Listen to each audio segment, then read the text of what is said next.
A sign of how much British society is coming unglued is how many citizens see flying the British flag as a bad thing. You get something called Operation Raise the Colours. That sounds very military. It sounds very aggressive. People aren't putting up this flag to celebrate Britain. They're putting up this flag to remind us that Britain is white and we shouldn't be here. The British fly plenty of flags. The Palestinian flag, the LGBT rainbow flag, even the flag of ISIS. But fly the Union Jack or the flag of England with St. George's Cross, and in some areas it could get ripped down or start a fight. Give us back. Give them us back now. It's not your property. I don't like these flags. About the flags. It's about because we all know what they mean. What racist? At the center of this controversy is a movement called Raise the Colours. You wouldn't think that putting up flags would cause this much controversy, and yet this campaign, which was intended to promote patriotism and unity, has been attacked as racist and fascist by the left. You're a fascist, and you could go away. Birmingham businessmen Ryan Bridge and Elliot Stanley say they began their movement to boost national pride and unity at a time when some warn Britain could be headed towards civil war. They've stirred a national debate over whether the British have a right to be patriotic and proud of their flag, because some here are not. We're putting the flags up to display patriotism and for all of us to get behind our national flag. There's patriotism behind that. I'm sorry. Well, I disagree with you, I'm afraid. It's racism, mate. It's racism. You would think that displaying one's own flag in one's own country could no way be classed as a contentious issue, a contentious act. And yet Stanley and Bridge have both been doxxed and threatened. The overwhelming reaction to it has been one of support.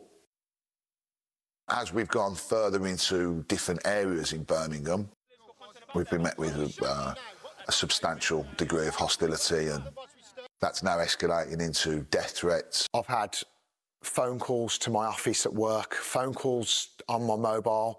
I've been getting emails saying, we know who you are, we know where you live, we're coming for you. Flying the national flag has even been opposed by certain local governments and some police officers. Opponents have also started ripping down and destroying flags honoring veterans. Look at that. Slashed to pieces. Lest we forget. Slashed to pieces. Disgusting.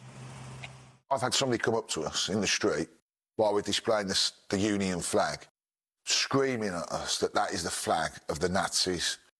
These are tense times in Britain. Economic optimism is at record lows. There have been riots over uncontrolled immigration and immigrant crime. And a King's College London professor set off alarm bells when he warned Britain is headed towards civil war. The host of Good Morning Britain got a jolt a few weeks ago when this 100-year-old World War II veteran, invited to be honored for his service, said that the sacrifices of World War II weren't worth it because Britain has become less free.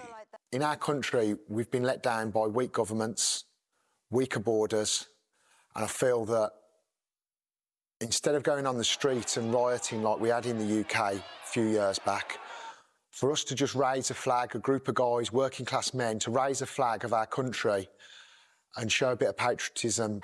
Fly those flags. Prime Minister Keir Starmer has even jumped into the flag debate, saying he wants to reclaim the flag from what he calls far-right protesters.